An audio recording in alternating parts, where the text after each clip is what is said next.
In the dark they will light the way. Through the noise they clear the day. Searching fast they brave the storm. Shielding us from lies using peak form. With their typewriters they craft the lies. Fighting deception and subtle crimes. Every word a beacon bright against the shadows of the night. Heroes of the truth, breaking through the lies. Journalists unite, opening our eyes. Heroes of the truth, bringing light to dark. The intellectual Silk Road, the Bugle Weekly is the spark. Listen to the full song at the end of the episode, or check out the Wavlake link in the show notes. We need a new place. A place where you can talk about whatever you want. A place that's not just a website. A decentralized, non-compliant marketplace for ideas where the protocol is built on game theory. And where that protocol follows one simple axiom, which is that sats don't care about your feelings. A place where you can safely say the words crypto or custodial without getting cancelled and without being exiled from the value for value economy. What if I told you it already exists? What if I told you someone finally answered the famous question, who will build the roads? What if I told you we've already started the intellectual Silk Road? Join us. Last week on Bugle Weekly, Rod and Richard celebrate Mexico electing their first female president, Claudia Sheinbaum, and discuss civil non-compliance gone too far, resulting in nearly 40 political assassinations during the Mexican election cycle. They report on the sophisticated on-chain assassination markets prevalent in Mexico and the implications of on-chain assassination markets coming to the U.S. Next, Rod and Richard cover the Bugle's Compliance Pride Tournament, analyze surprising performances, and recognize rising stars from the HR departments across the Bitcoin industry. And finally, they lay out the case for why the Bugle is writing history and recording Bitcoin's victory over fiat money on the ledger of human history. Now get ready for another week of the hardest-hitting credential journalism, where game theory informs every story. You are listening to the Bugle Weekly, the most thermodynamically sound podcast in the game. Here are your hosts, Rod Palmer and Dick Greaser. All right, everybody, welcome to this edition of the Bugle Weekly podcast, the premier credential journalist podcast. How you doing, Ron? Doing well.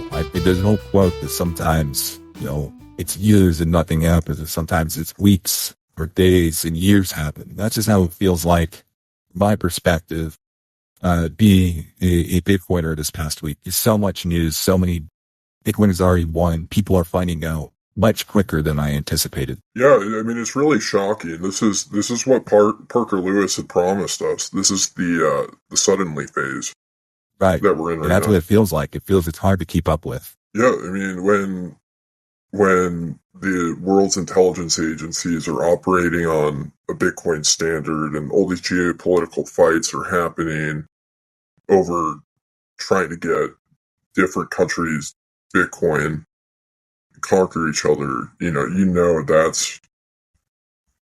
that's when Bitcoin has really solidified its W. And it probably sounds boring and repetitive for the listeners to hear us say this every week.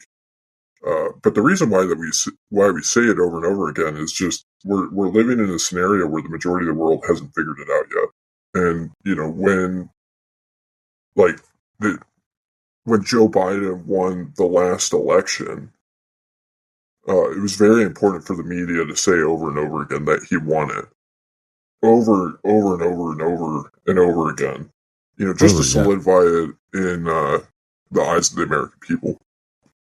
Yeah, it's just this repetitive. You say something is true over and over again, and you say it enough, it becomes true, becomes a reality.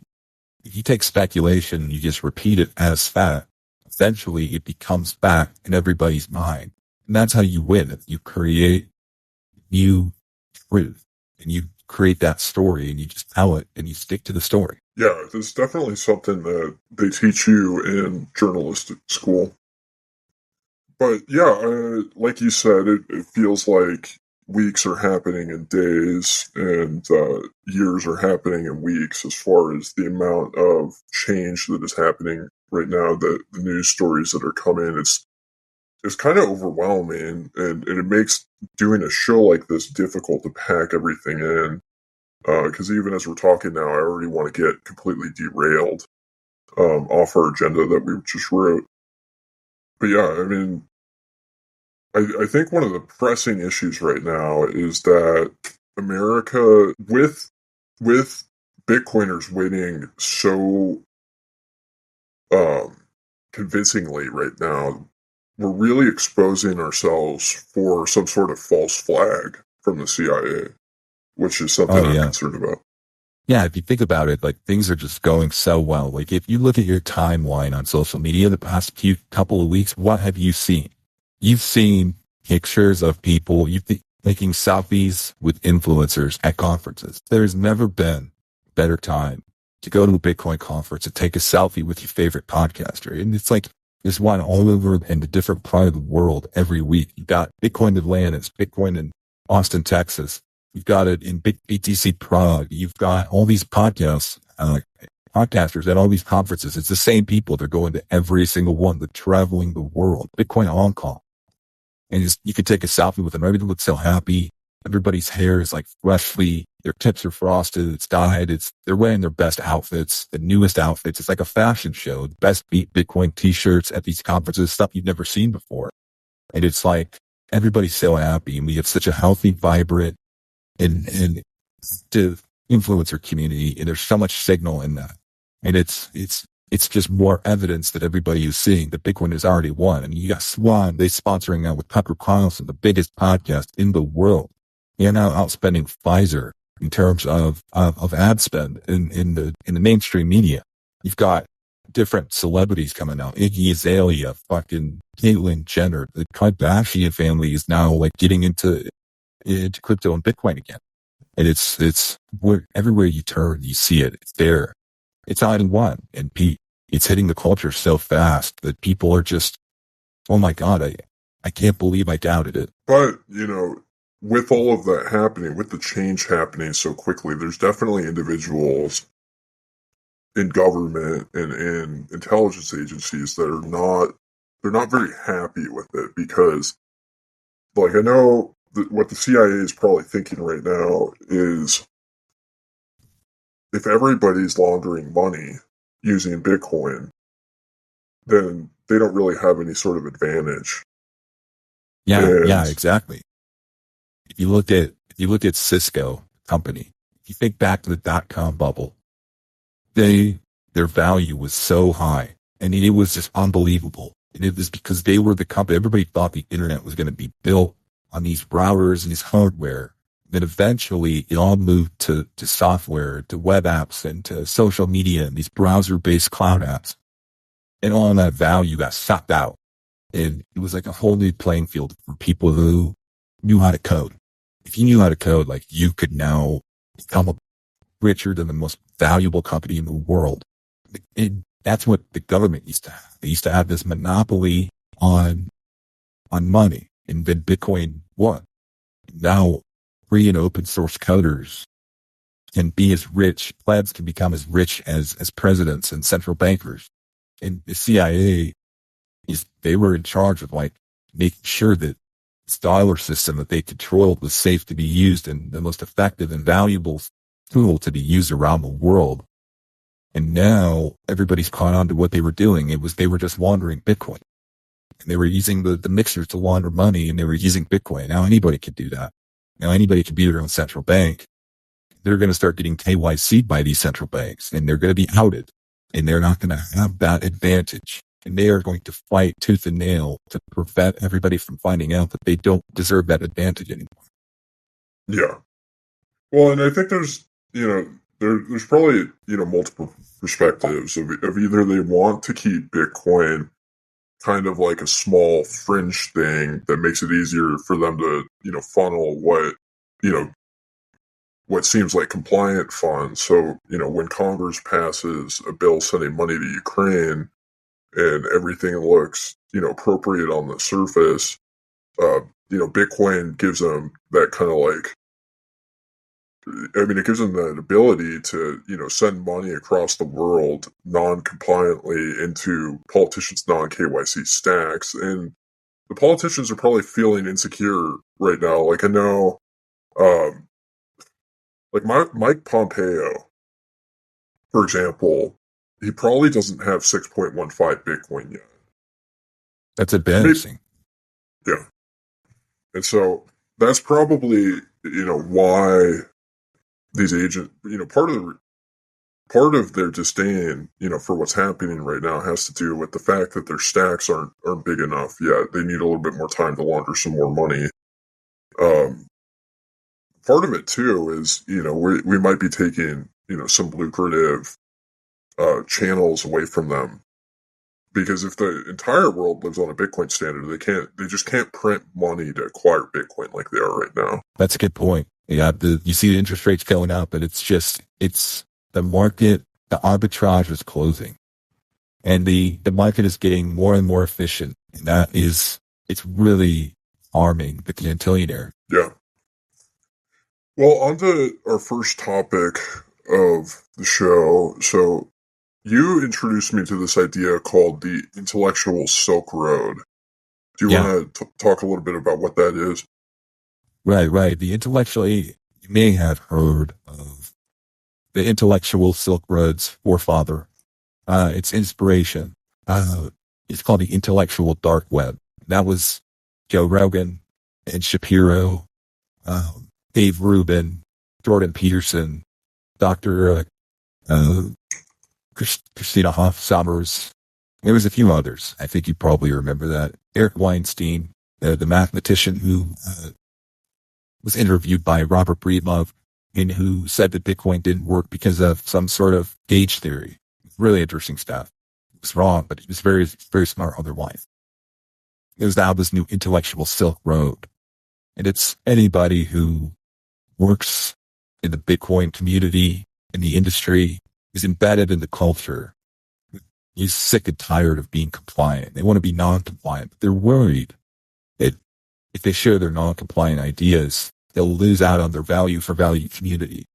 This intellectual Silk Road is peer-to-peer, intellectual information exchange, value for value network of podcasts, influencers, thinkers, miners, just how general, any value you can provide, coming together and showing that you can defect from a compliant timeline onto a non-compliant timeline and still have a connection, people supporting it. Yeah. Yeah, it's a very important concept that, I'm glad that you shared with me. And I think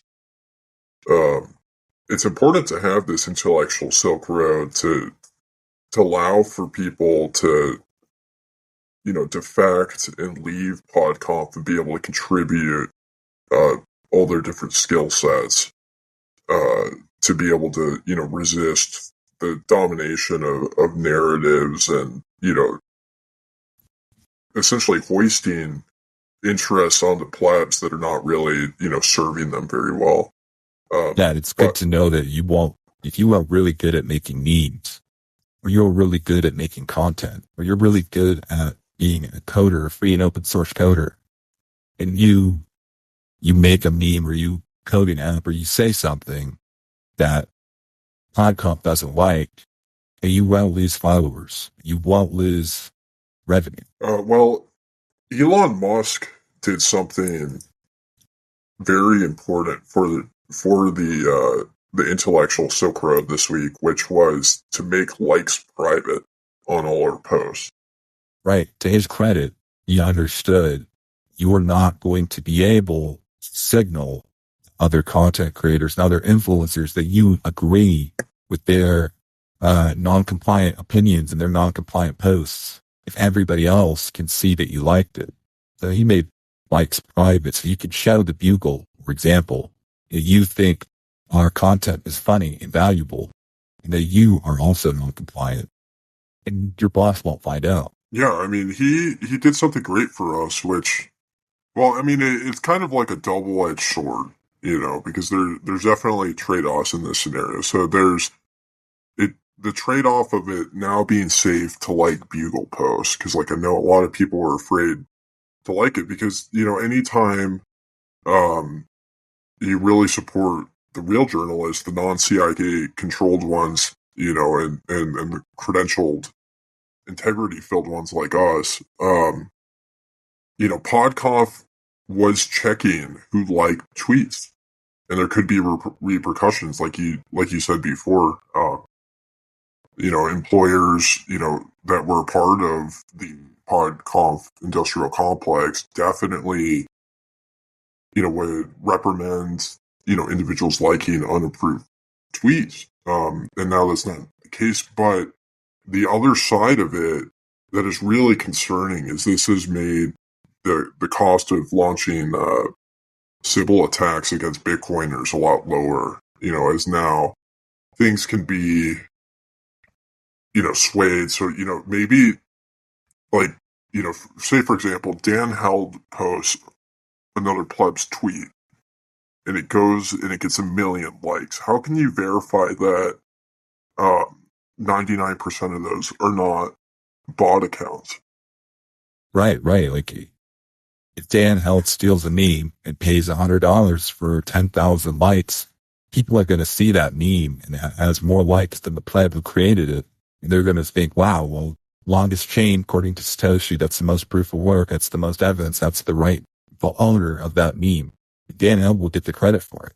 How do you know that those likes were from real people and not bots? There's no way of knowing now. And it's just one of those unfortunate downsides of what the battleground, which, Twitter is, where, I don't know. I mean, I think it's a win for us, as a news organization in some ways, because Twitter has become a safer place for us, but at the same time, there's no real guarantee that PodConf isn't going to abuse this, Right. which probably isn't good for us, because if PodConf is out there promoting CIA-controlled, uncredentialed influencers, and they're boosting their engagement, and nobody can verify it, because they can't see who's liking the tweet, how many accounts with a cute girl and one follower are liking the tweets. Yeah, I mean, it's sad that the people who truly are non-compliant and truly have a non-compliant Bitcoiner's heart, that they needed the privacy to communicate that to the right people. Well, maybe that will help people learn, to be more present, or to be more aware. So the more opinions that you share that are the truth, it will be harder for the CIA to use fake bot accounts to like the people that are dunking on you in your replies. And maybe it's time to learn that getting ratioed isn't a bad thing. It means you're telling the truth. That's what it means. If you write something and the people who hate it are getting way more likes than you in the replies, that means you told the truth. That's one of the only ways you can know now. Yeah, the entire landscape has shifted, and it's interesting the timing that it shifted is right around this important selection process. I mean, so look, talking about PodConf a little bit more in depth, so big win for them this week, as Bitcoin Magazine is working on a deal with the Trump campaign to achieve the status of being official state-run media. Huge. And in the access and the funding and just the credibility that it's going to give them to be state-run media is going to be huge. They're going to have way more credibility as a state-run organization than they ever had before. Yeah. I mean, I think one of the reasons why David Bailey and the team over there wanted to do this is because they have low time preference. They're thinking about the next bear market and, diversifying revenue streams and getting. I mean, the U.S. government under Donald Trump is probably going to become one of the biggest holders of Bitcoin in the world. And so positioning themselves to get paid by the people who are going to be the biggest Bitcoin holders in the world. Right. Is a very smart move. And I don't disagree with you. In fact, I think that's very logical. I think it's even simpler than that. I think that David Bailey and the staff at Bitcoin Magazine, they looked at the Bugle and they realized how important credentials were. So what did they do? Because they're a bigger organization, they've got deeper pockets. They went and they got the biggest credential that you can get, which is to get a state, like one of those necklaces that goes over your neck and you wear it at the press conference. It's your press credentials. They got state press credentials. Now, their authority, their legitimacy, everybody in the world can see it. And they just upgraded. Now people can trust them. And they love the new power and access to minds that they get from this new credential. Yeah. I mean, the marriage between, government and private corporation, specifically in media, it creates some pretty interesting dynamics. I mean, we could see the Bitcoin conference speaker list really get interesting over the next few years. Like, imagine Anthony Fauci, giving a keynote address at the next Ordinals Magazine conference. And, right. And then, I mean, if you think about maybe the next Bitcoin conference in the next bull market 4 years from now, it may get then the Bitcoin conference may become so culturally and politically important that you'd have Speaker Mike Johnson, and he's doling out the time, and all the congressmen and senators from the United States government are going to be just back to back speaking at the conference. And Dennis Prager is going to be working with the speaker to dole out their time because there's going to be so many politicians there. Yeah. Once they find out Bitcoin is one, where else are they going to want to be? Yeah, definitely. And not only that, we're going to see Bitcoiners involved in the administration is what I think. I think the cabinet's going to be a bright orange cabinet. Yeah, I mean, let's talk about the cabinet, maybe some predictions and who we think would be good Bitcoiners for different roles. Well, the most important of the cabinet, right, is Secretary of State. Uh-huh. I mean, that's the person that is handling American foreign policy around the world. And who better to be the Secretary of State than somebody who can speak and broker peace and be that person who can preach the narrative to everybody, every Bitcoiner in every part of the world. And this is controversial, but I think it would be Peter McCormick. He wants to be the man of Bedford, but I think he's got a bigger role waiting for him. Yeah, I think Peter would be a good choice for that. I mean, he's had a big week. He was just his company won the Bugle compliance tournament. And I mean, what better harbinger of what's to come than winning the most compliant company in Bitcoin and then earning the right to serve honorably as America's next Secretary of State. Yeah. I mean, it's just like, being in Bitcoin for a while, I think most of us are just so conditioned to the idea of thinking adversarially about the world, about government. And so when, I think a lot of Bitcoiners are still in denial around the fact that Bitcoin has won. These are the things that we're going to see. We're going to see, Peter McCormick. I think it'd be kind of a poor decision. Like the one criticism I would make of that is that, Peter doesn't talk like an American. He doesn't talk using proper English. Right. And he is a redcoat. And I think it is kind of treasonous almost to put somebody in a position that high. So I would be pretty disappointed personally if Donald Trump made Peter his choice for Secretary of State. Who would be your choice? Oh, man, who would be my choice? I'll have to think about that. I mean, I think is Samson Mao Canadian? Yeah, unfortunately. Yeah.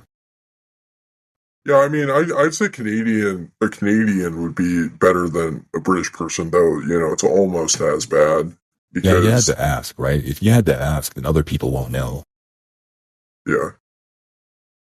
Who is a very,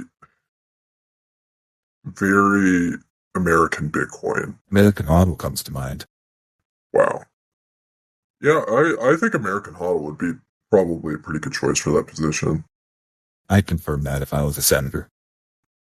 I mean, maybe there was something in the works there because I don't think American Hodl's the type of guy that would just endorse Donald Trump. Did you see that Donald Trump That's got right. the American Hodl endorsement?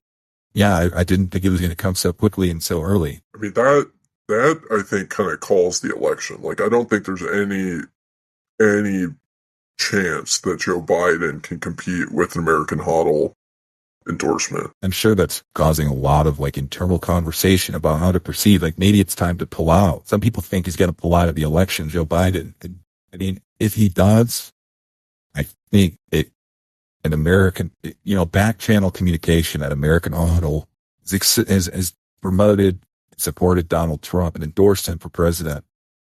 Possibility that American Auto might actually be floated as somebody to serve in his cabinet. I think that just kills any momentum possibility that Biden has ever. I mean, coming up to 4th of July, people are going to be very patriotic in a very patriotic spirit. And knowing that American Audible is on Trump's team it's going to really speak to something inside of them. Definitely. I would probably put Rick from Crypto Cloaks as the administrator of small businesses. I like that. I would put Texas Slim as the Secretary of Agriculture. I'd probably put, well, yeah, I mean, Steve Barber's a stupid Canadian, so I was considering him for Secretary of Energy, but I think Max Gagliardi would be a better choice because he's American. I like Max, and I don't think Barber should be the guy, but who's that miner who's got the really deep voice? The miner with the deep voice. He runs a mining company. He's got a deep voice. He goes on Peter McCormick's podcast a lot. Oh, that guy from Grid. Grid Energy. Harry Suddock.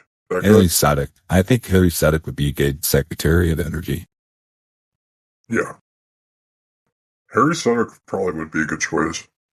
I agree. Secretary of Transportation. Who could be the Secretary of Transportation? Well, I mean, there's a lot of good candidates for it because so many Bitcoiners do so much traveling to all these different conferences all over the world. I think I can't remember his name, Sid, the guy that he rode the Harley Davidson all across he went to every Bitcoin meetup in the country on his Harley Davidson. He might be a dark horse for Secretary of Transportation. He knows the interstate highway system, the bridges. He knows how to bridge Bitcoin meetups, bridge the culture, and bridge people from a geographic standpoint. Yeah. So, I mean, David Bailey's got his work ahead of him brokering this deal with Trump to make sure Bitcoiners get into his cabinet when he gets selected in November. Secretary of Defense. I mean, that's Mike Hobart, be my choice. He'd be a good one. But, the interesting thing about the Secretary of Defense is that, I mean, Jason Lowry would be a good choice for that as well. But True. The landscape is changing because at this point, that job more so encompasses protecting the Bitcoin network and defending it from spammers, from shitcoiners, from, attackers. And it becomes less about invading other countries to introduce democracy. And so, it'd be good. Yeah, I agree.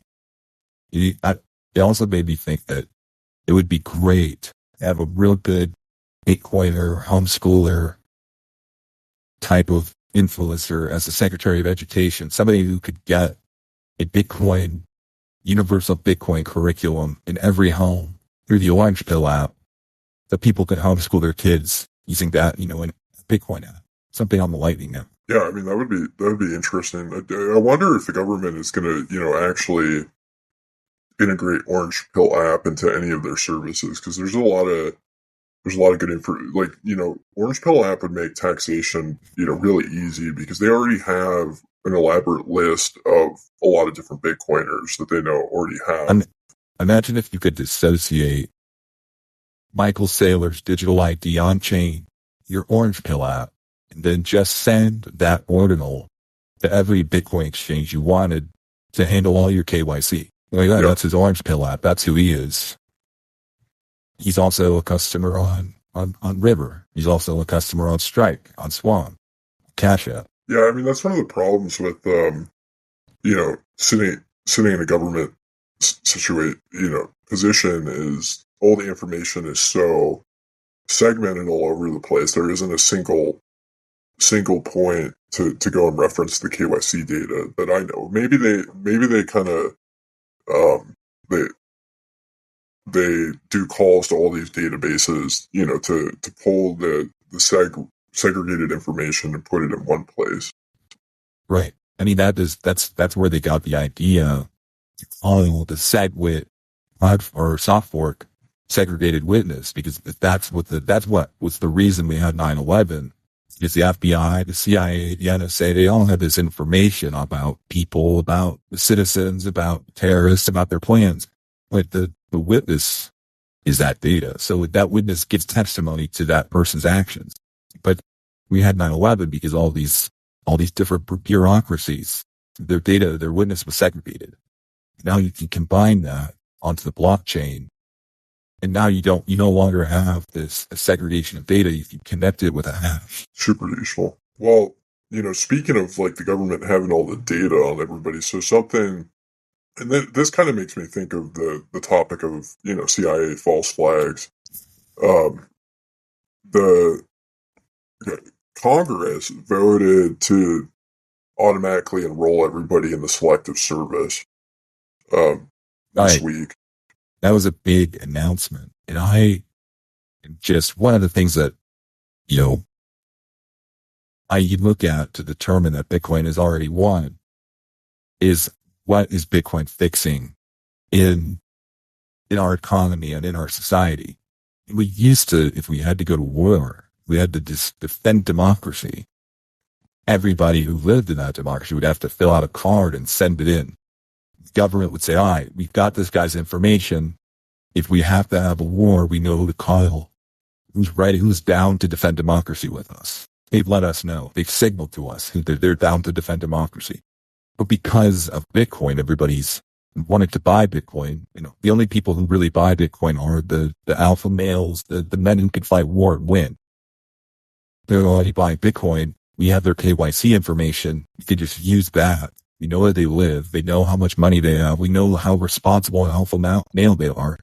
Now we know, based on this information, that we can already just find those people who are down to defend democracy. We don't need to have them send that in anymore. So Bitcoin has fixed the act or the logistics behind defending democracy. Well, I mean, the stakes have gotten a lot higher too, because as the government increases their size of their Bitcoin stack, it means that there's more of something to defend, whereas before, it wasn't as big of a deal, if, a foreign adversary came in and, looted and pillaged, because, it wasn't the world's most scarce asset. And they had to be motivated and strong enough to make it to Kentucky to steal the gold. Mm-hmm. That was pretty hard to do. But now, you could just, there's a lot of different ways where you could steal America's Bitcoin. Yeah. Well, you just have to be good at computers. Yeah. I mean, there's definitely a lot of hacking groups that are, salivating at the idea of being able to get, like, imagine if and when Trump saves Social Security by, going on a Bitcoin standard, what happens if a North Korean hacker group goes in and drains America's social security funds. Like, how detrimental would that be to the country? It would be a huge problem. But I think that would be enough to get consensus from the people in the United States that it was time to go to war with North Korea and finally give them democracy. Mm-hmm. Well, maybe this is Donald Trump's angle about wanting all the Bitcoin made in the United States. Yeah. Yeah. So, I mean, if America controls all the mining, that means they could, potentially do a chain rollback, right? Right. Yeah. So they could if the United States controlled the mining, they controlled the hash rate. That way, if it ever got hacked by China, Russia, even in the United States, if a rival political enemy were to, win an election and get access to the Bitcoin, if the miners had signaled and the hash rate was it backed the rightful candidate, the candidate who is true, has the most proof of work, and it could just reorganize the chain and reset all those transactions that somebody used to steal in any transaction where they tried to spend it. And you would have control over the rightful American leader, the rightful American democratically elected government. Mm-hmm. Yeah, I mean, it seems like it could be, a very defensive move on him by Donald Trump for wanting something like this. Like, he probably wants all the Bitcoin created in the U.S. because, as we all know, Bitcoin mining balances the grid. And I think we have the most balanced grid. Yeah. Well, I think not only does Bitcoin mining balance the grid, I think it's the only thing that balances the grid. I think that, without Bitcoin mining, the grid is super imbalance. Right. Exactly. The windmills, they just sit there. They don't spin. The solar panels, they don't turn them on because the grid is so unbalanced that they just have to rely on coal. And now, if they got Bitcoin, you can now fix climate change with balanced grid. And the United States can lead the charge. The United States can fix the climate for the rest of the world who doesn't seem to be committed to it. No, they don't care about the climate because they don't have Bitcoin. Like, Bitcoin, right? Like, most people don't have the luxury of caring about the climate, right? Like, it's kind of like a double-edged sword of, like, right. You need to care about the climate, but you don't at the same time because it's because you can't afford to. If you still use it fiat, it's you can't save Bitcoin. And if you can't save, and you don't care about low time preference things, you only care about high time preference things. Mm-hmm. So by being able to learn about what you have, you immediately have low time preference. That lets you start to think and solve long-term problem. Yeah.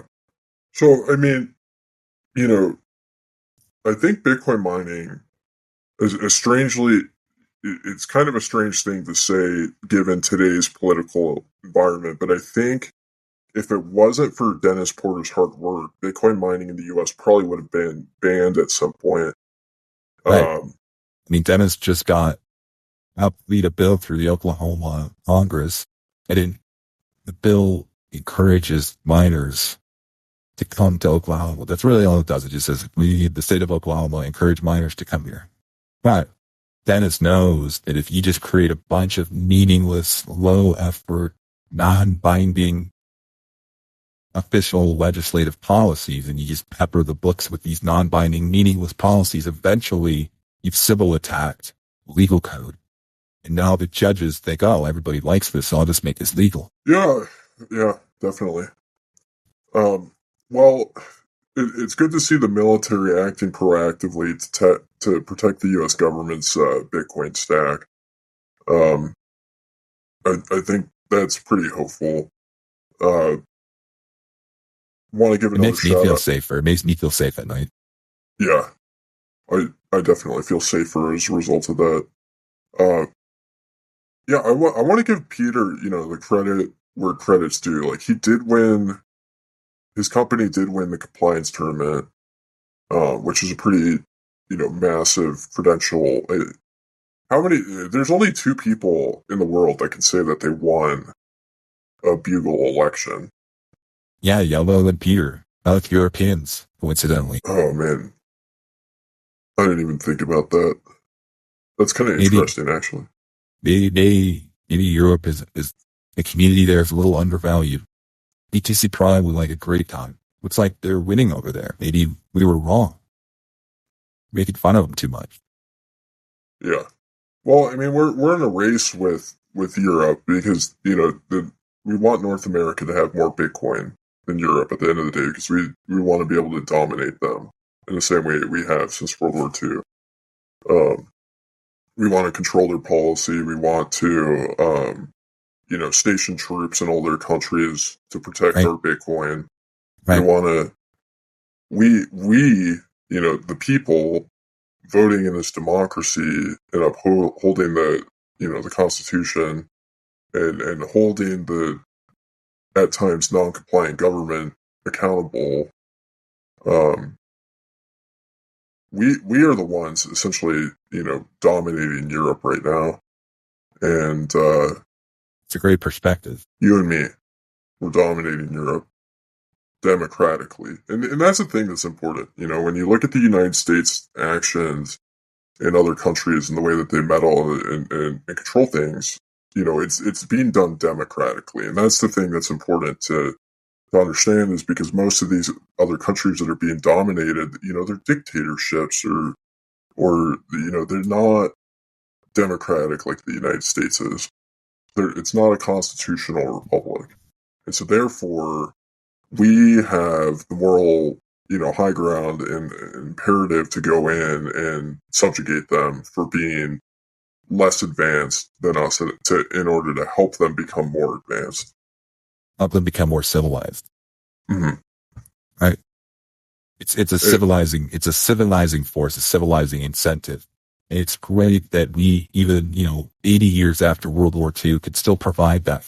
Yeah. I mean, what do you think Donald Trump's response to Iran will be when he gets selected in November? You'll probably signal to Europe by letting them, hey, it's been a while since we've done something together. You guys have doing a good job on the Bitcoin side. I'm going to reward you by letting your planes and bombs help us bomb Iran. It'll be like a good exercise in a team building exercise. They'll bomb Iran together with Western Europe. Uh-huh. Really great diplomatic action. Yeah. Well, we kind of went off the rails as far as, so I'm going to knock a couple of these topics off our list so we can get to the Fountain Boost real quick. But did you want to talk about the compliance awards around the tournament? Yeah, I want to hit two things real quick here. So we'll talk about the compliance again. Big congratulations to One Bitcoin Dead and Peter McCormack.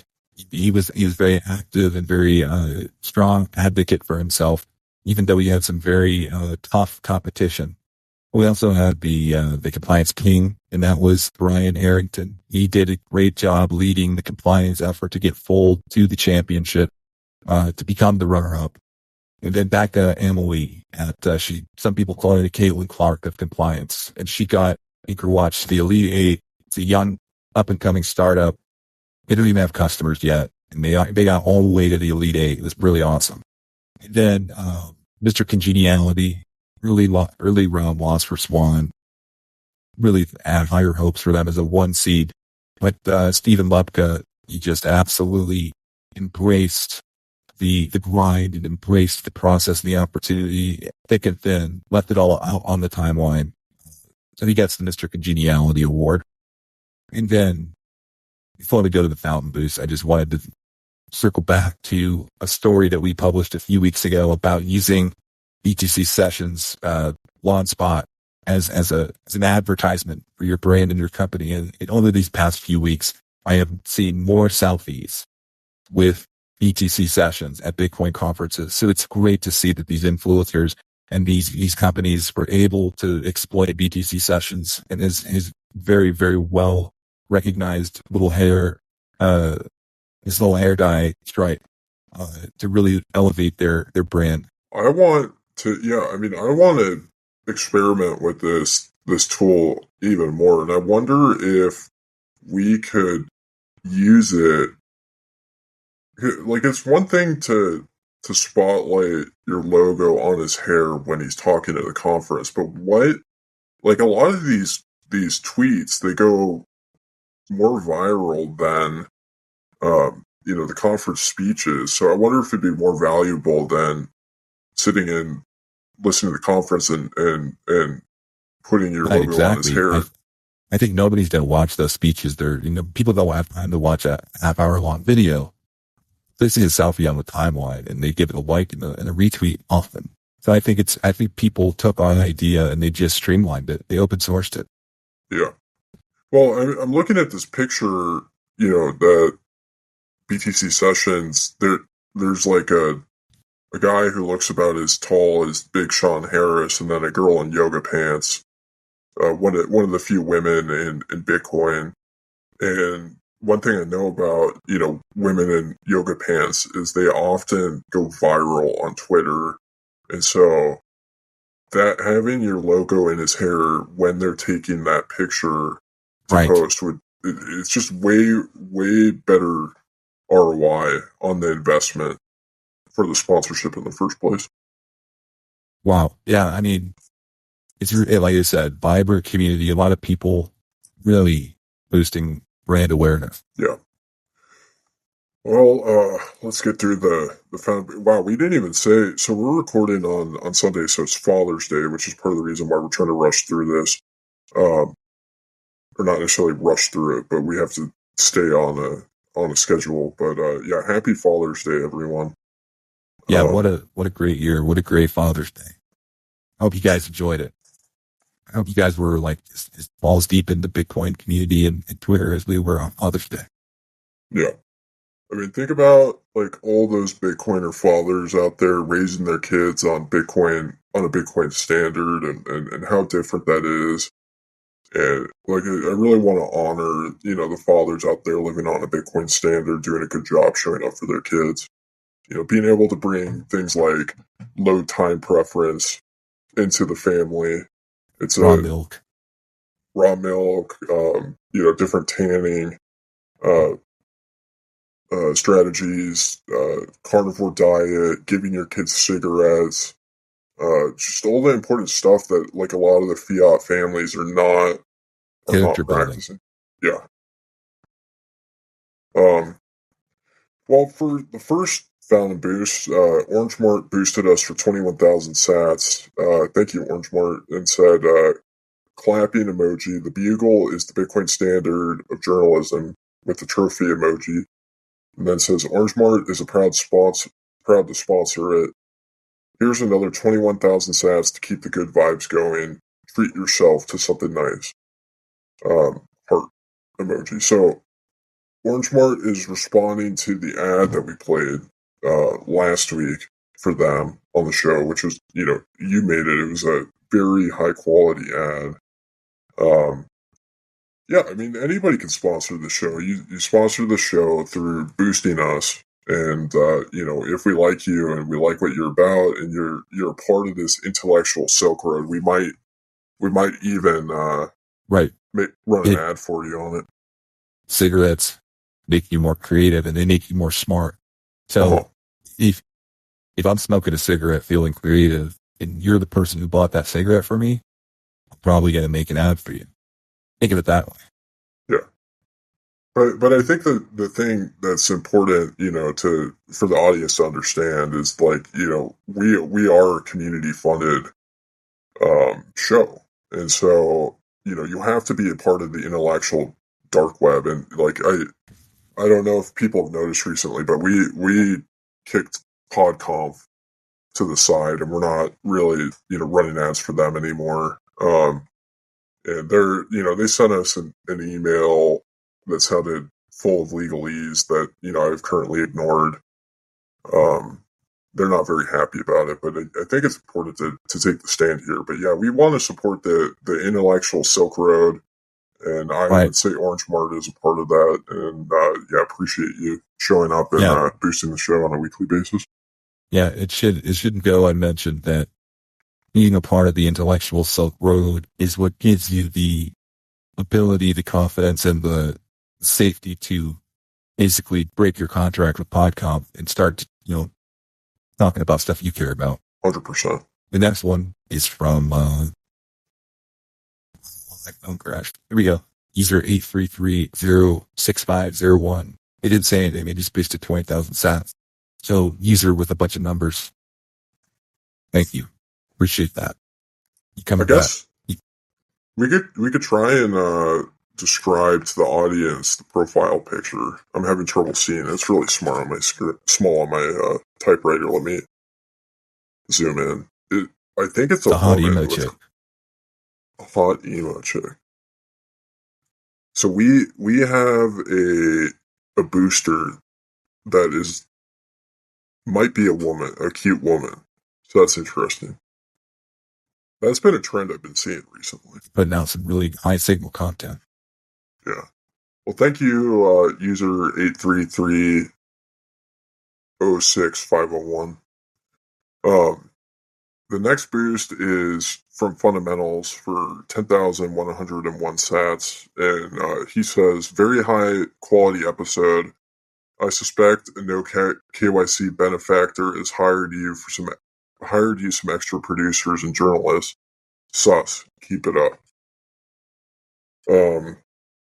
Yeah, Fundamentals has been, trying to accuse me of drinking too much. He's been trying to, just throw shade on what we're doing, which I don't really understand, because he's definitely part of the intellectual Silk Road. Oh yeah, 100%. He's like the mathematician. We have not hired 6 producers. I mean, you can see how much, we're getting boosted on here on Fountain. Everything. I don't really know what to say. Like, I wish it was true. I wish that we had 6 extra producers, and I guess the audience will be able to see if and when that ever happens. Yeah, I mean, it's a compliment, I guess, even though it's veiled in criticism. Yeah. Whatever, Fundamentals. That's what I have to say. Thank you for the boost. My boost, so I gave us 10,000 because I just thought it was high signal, and that's what it deserved. Then we've got 2,121 sats from We All Eat. He says in all caps, blow your compliance horn for the Bugle and Podcom. Thank you so much. Blow your compliance horn. I agree. Yeah, we all eat. Great guy. Been a supporter of the Bugle since day one. Really appreciate. Enoch coming in again. 1,000 sats says the news source knows. The news source knows as the Bugle. I don't know what that means. I'm just going to read it. The news source knows. Yeah, I think he means known. Known as the Bugle, with truth, no chance that is frugal, pulling no punches, following its hunches, the weight of the world, it juggles. Nice poem. Yeah, nice no, I appreciate it. I mean, I could see Tip NZ using lyrics like that in one of her songs. But yeah, Enoch, I don't know if you remember Enoch, but Enoch boosted the show a while back, calling us Marxist or something like that. Oh yeah, and which is really like offensive, but seems to have done a complete 180 and now gets it. Good for him. Next one we've got another user 17970066. They boosted 1,000 sats. No message, but appreciate the sats. Our good friend Philip D. McCombs boosted us for 447 sats and said, expect us. Okay. We don't do podcast stuff anymore, but yeah. Yeah. Then we got Saps Mate, 100 Saps, great podcast, first time listening. I didn't realize it was sarcasm until like 15 minutes in. Also, kudos to your country intro. Unique and deft. Thank you, Saps Mate. I'll forgive you since this was your first time listening. This is not sarcasm. This is very real, very potential, very serious need. But I think you'll realize that when we listen. Well, I mean, I think there's a reason why people have trouble understanding, the stuff that we're putting out, because having as high of quality journalism as we provide is so foreign to people. They don't really know what to make Right. of it. Seems So, like a bit. Yeah, I mean, so like when you think, so there's these stories of these tribes in remote areas of the world that encounter modern technology for the first time, and they think it's they think people are gods, and I think that's kind of how people view us. But it's important to remember that Rod and I we're not super beings, we're not gods, we're just credentialed journalists working in covering the news around Bitcoin related topics, and that's kind of a unique and new phenomenon. People have been largely educated by PodConf influencers and non-credentialed podcasters, and so I think that's probably where the confusion came from. And then our last Understandable. boost from Asnide37 for 100 sats asked, is the theme song on Wavlake? And it wasn't when you asked, but now it is.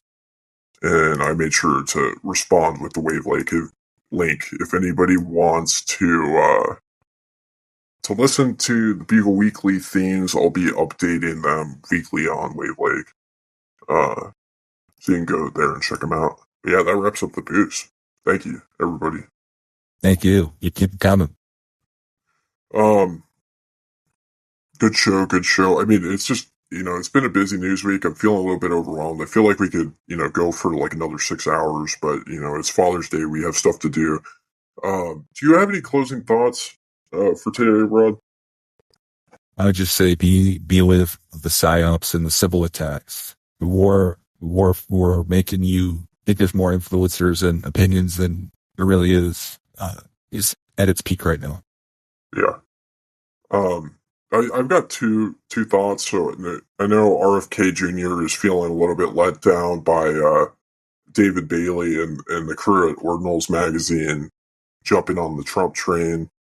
And that's just, one of the realities RFK is, when you're a winner, like the former president and probably future president, you get these opportunities. But if you're a loser, like you are right now, you're just going to be left in the shadows. People are, ultimately have to be opportunists. It's the type of person that David is. He's taking advantage of the situation, and you're just being left in the dust because he just didn't understand the game theory. And so I would say that, go read a little bit on game theory, RFK, and, stop feeling so, like, betrayed. Yeah, I think we can all learn to read a little more game theory. It's a good advice for everybody. Yeah, I mean, it's one of the problems with, hanging your hat on the PodConf hat rack is that they can drop you at any moment that it feels advantageous. There's no loyalty from PodConf. And that's just one of the things. PodConf. Yeah, exactly. Well, I think that wraps up the show. I want to thank everybody for boosting us, and tune again next week. See ya. That concludes this week's episode of the Bugle Weekly, the most thermodynamically sound podcast in news. Make sure to stop and boost the show before you leave. Your support helps spread real credentialed journalism to the masses. Bitcoin has already won, and now the real revolution is reclaiming the news from the CIA. This is the intellectual Silk Road. This is the Bugle Weekly. See you next week.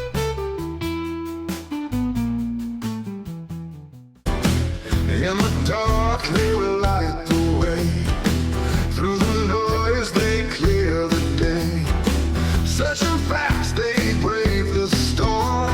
Shielding us from lies using peak form. With their typewriters, they craft the lies. Fighting deception and subtle crimes. Every word a beacon.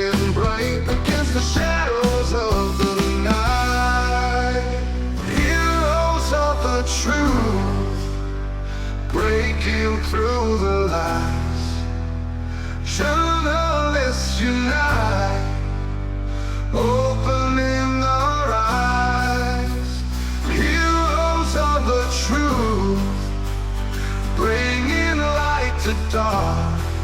The intellectual Silk Road, the Bugle Weekly is the spark. In digital trenches they stand tall, voice for those who have no call, risking life to tell the tale. Their civil defense will prevail.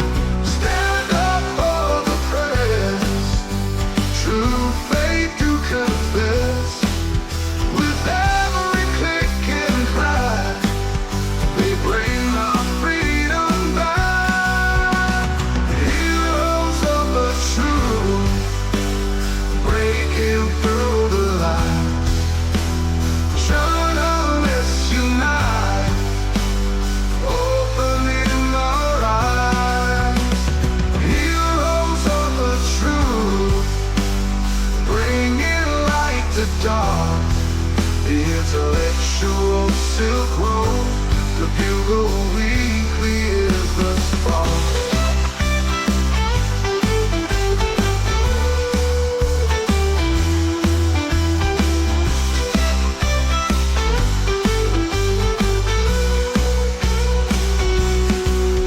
In the digital trenches they stand tall, voice for those who have no call, risking life to tell the tale.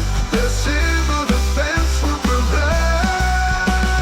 Stand up for the press, truth they do confess. With every click and clap, they bring our freedom back. Heroes of the truth, breaking through the lies. Journalists unite, opening our eyes. Heroes of the truth, bringing light to dark. The intellectual